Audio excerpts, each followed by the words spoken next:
Valideynlər övladlarının psixi və fiziki inkişafının problem olduğunu 1 yaşından tez bir zamanda görə bilərlər. Bunun üçün sadəcə olaraq övladlarını düzgün şəkildə müşahidə etməli, övladlarının reaksiyalarına fikir verməlidirlər.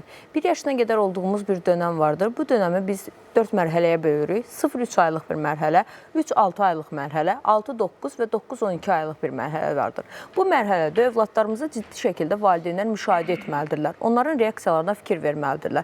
Məsəl üçün 0-3 aylıq bir dönəm vardır ki, bu dövrdə uşağımız artıq bizimlə parlaq işıqlar verdiyimiz zaman övladımız ona bir reaksiya verməlidir. Hərəkət edən hər hansı bir əşyaya onun gözü ilə onu izləməlidir. Bizimlə arada sırada göz kontaktı qurmalıdır. Parlaq işıqlara reaksiya verməlidir. Əgər bu yoxdursa, o zaman artıq övladımızı ciddi şəkildə müşahidə etməliyik. 3-6 aylıq dövrdə artıq övladımız səsə reaksiyası yoxdursa, bizimlə göz kontaktı qurmursa, anasına və yaxud da ona baxan şəxsə gördüyü zaman ona gülümsəmirsə, artıq biz məsləhət görürük ki, övladımızı bir həkimə müraciət elətdirəsiniz.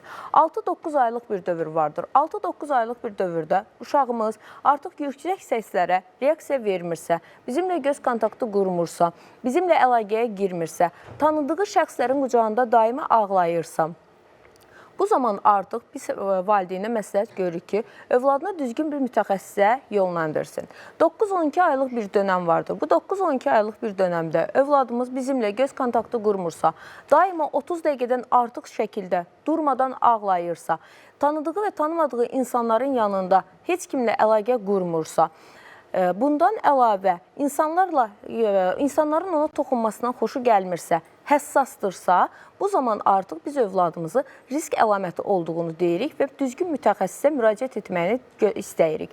Bundan başqa, biz qısa şəkildə belə deyə bilərik. Əgər valideynlər 1 yaşına kimi övladlarında göz kontaktı görmürlərsə, adına reaksiyanı görmürlərsə və yaxud da ki, övladımız 1 yaşındadır, amma düzgün şəkildə otura bilmir, övladımız 1 yaşındadır, tutub dura bilmirsə, səsə reaksiya verirsə, tanımadığı şəxslərin əlindən tutub rahat şəkildə gedirsə, tanıdığı şəxslər olduğu zamanda da onların qucağında düzgün şəkildə dura bilmirsə, daima ağlayırsa, artıq biz övladlarımızı risk qrupuna ayırt edirik və övladımızı düzgün bir mütəxəssisə yönləndirməliyik ki, artıq övladımızda olan bu problemlər aradan qalxsınlar. Bunun üçün əsas odur ki, valideyn övladını düzgün şəkildə müşahidə etsin, valideyn övladının reaksiyalarına fikir versin və övladını düzgün bir mütəxəssisə yönləndirsin.